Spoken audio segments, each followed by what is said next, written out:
Good morning, guys, and welcome to our series Sit Down and Chat with the Berry Mountain Homestead. So this morning we've had quite a lot of coffee and we are ready to chat with you guys about some new things going on the homestead. Last time we chatted, we did a question and answers from Instagram, and since that time we have gotten our wood chipper, which you may have saw if you watched our last vlog. Right.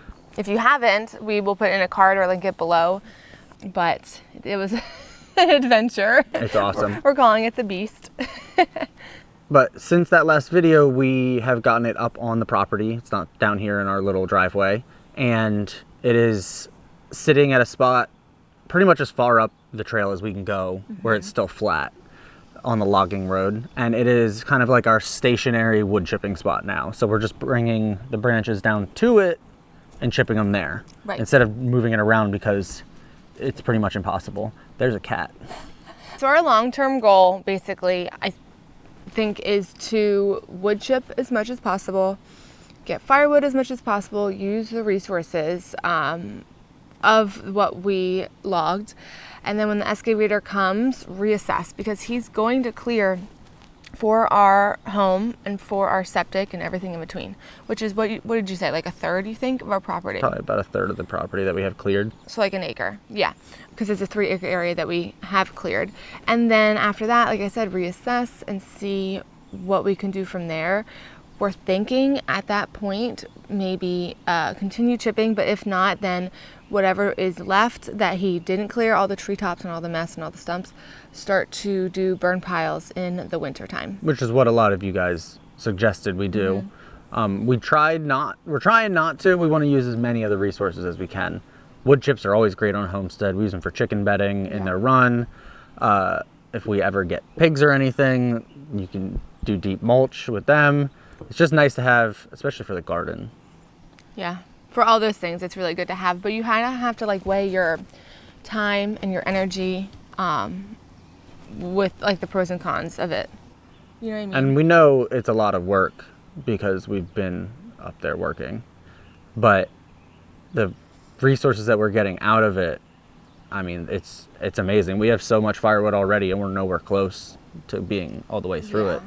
Plus, like, yeah, we could go get a load of wood chips, but why? They're not, like, those were our trees. We cut them, we want to use them. It's kind of like, I gave the example yesterday, when you kill an animal, you want to use it all. Like, I don't know. I feel better about cutting the tree down if we're getting a use out of it. Don't you? I like being able to get a product from our land and our homestead. I mean, we already sold the trees, so we did get some use, but we want to use as much as possible.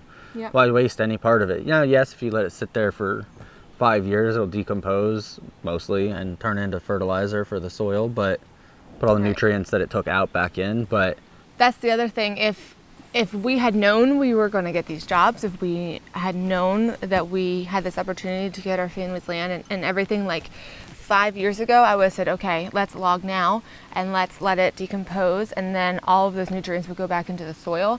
But that's not, like, life's not perfect. You don't always have a heads up about where your life's going to go. So I think too, something that has been helping me is, instead of looking at the whole 3 acres of treetops, like, I'm like, okay, this little pile right here, we're going to tackle that little pile. And then you kind of have tunnel vision, and then you're like, okay, now let's go to this little pile and look at that one. Any big project is easier to fathom and accomplish when you break it down into smaller groups of things to do. Yeah. Anything. You're building this picnic table. The first step is just cut the wood. Cut all the wood. All right, that project's done. Move on to the next one. Right. And it is a project. Like, yeah, it's work, but it's also fun too. And I don't know. It's just sometimes it'll be fun. I don't know. Like when you see like the wood pile or the chips, you know, it's kind of like satisfying, like the work you put into it. I like projects. I think they're fun, but it'll be worth it in the end.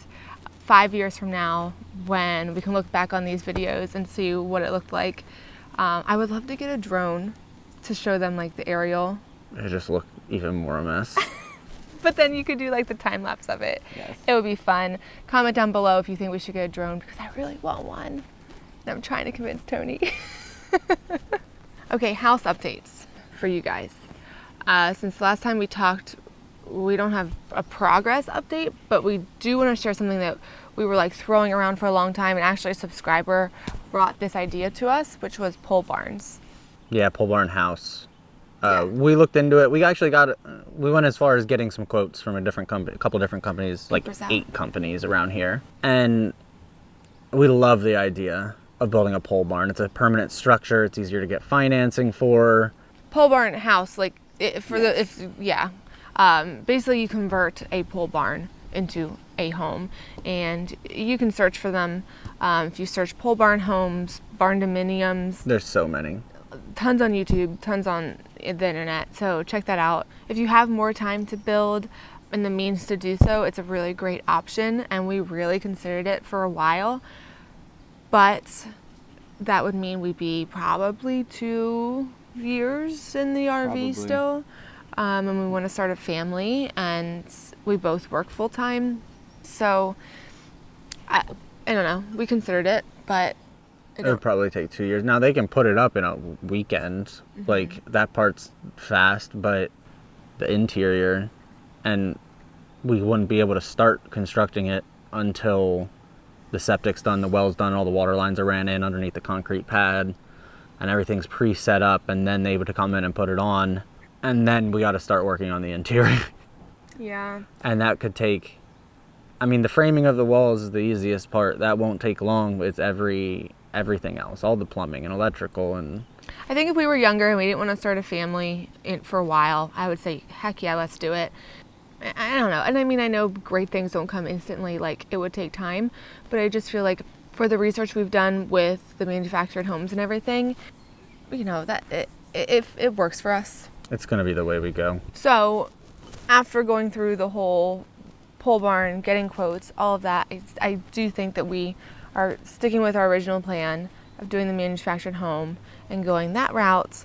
We have enough on our plate to do on the actual property. Like, yeah, we're not going to build our own home, but guess what? We're going to build a barn. We're going to build sheds, greenhouse, fencing, clearing the rest of the land. Like, I just think, why add on so much more? I don't know. For me, it's mostly about the timeline. If we want to be in a house within a year, it can't be a pole barn house. It's just not possible. Yeah. But if you're watching and you're thinking about going this route of homesteading and everything, and you have that time, I mean, look into it. Really, like, it's really neat, especially if you want to customize your entire home yourself, to lay out everything. It's a really cool idea. Yeah. On to the chicken update. Tell them what you made this morning. Right now, we feed the chickens out of these little blue plastic dishes. I don't even know where we got them. They're probably like saucers for underneath plants. Yeah, something like that. They're lightweight, and the chickens kick them around when they're scratching. They knock them over. They have a small lip, and it's just a mess, and we're wasting food, which right. costs money, and I don't want to do that. Sorry, if you're new, they are free range, so it's not like they're in the coop all the time. But we keep them in the coop for, I don't know, like an hour, maybe less, in the morning just to eat. And I think that's when they really are kicking it up a lot. They just make a mess of it all. So I made a real quick chicken feeder. It's just made out of 2-inch flashing that we used to make the walls for the dump cart. The little 2-inch by 3/4 inch, basically a 2x1.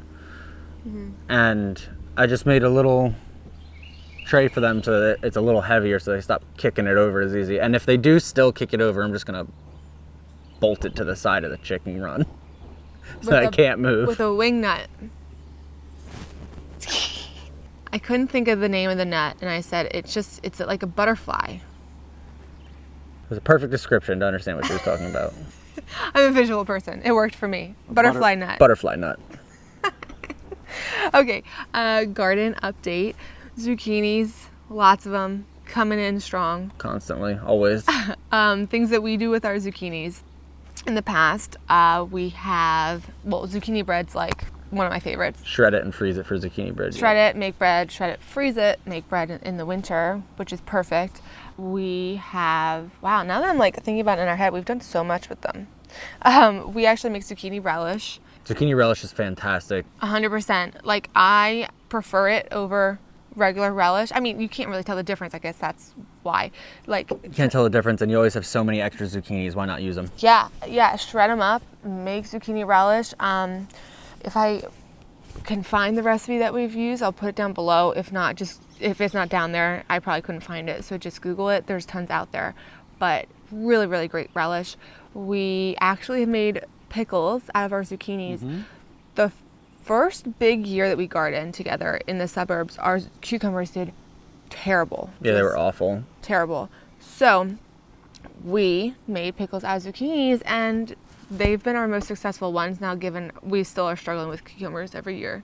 Yeah, we're not good at cucumbers. If anyone has ideas on how to grow cucumbers better, then we can. The first year they were bitter. Yeah, it got hot real fast, and we had like a July of nothing but 90 degrees, which is a little unusual here. And I tried to cut the bottom off, and there's a way to try to get the bitter out, and it wasn't working. Not worth it. This year we didn't even try. My mom had some growing, so we'll see how that goes. But yeah, anyway, relish, pickling you can do with them, sauteing them, of course. They make good bread and butter pickles. I'm not into zoodles isn't really like our thing, but of course you can do that. You can make like zoodles out of them. If you guys have any recipes though, I am trying to like find maybe different baking ways to use them. I don't know. We're always looking for ways to use them because we get so many. So if you have any of your recipes for zucchinis or something that you use for zucchinis, leave it down in the comments below. We also have a ton of basil. I just overplanted, and I really want to make pesto. And then of course once we get tomatoes, we can do like tomatoes and mozzarella and basil. If that's something you guys want to see, like the preserving side, the harvesting, and like how I'm cooking with our garden, that could be like another kind of series that I do with like how we're cooking it. Let us know if you're interested in that, like how to use the things from your garden. So we should probably wrap this up. My dad is coming down to visit. He hasn't been here since before quarantine. Yeah. So he's coming down to visit. He hasn't seen the land cleared yet. Or the garden. Or anything like that. So we gotta mow and get tidied up for them before they come.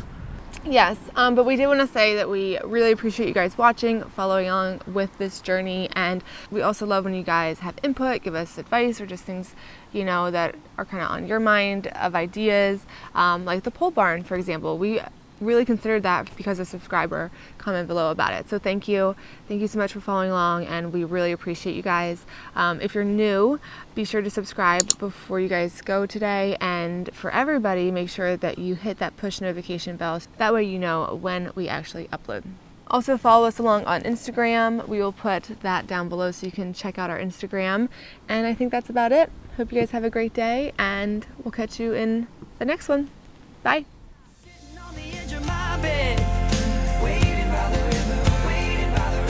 I found a little piece of homestead. Waiting by the river, waiting by the river. It's clear to see I'm free, yeah. Waiting by the river, waiting by the river. I'm chasing these dreams, awake or asleep.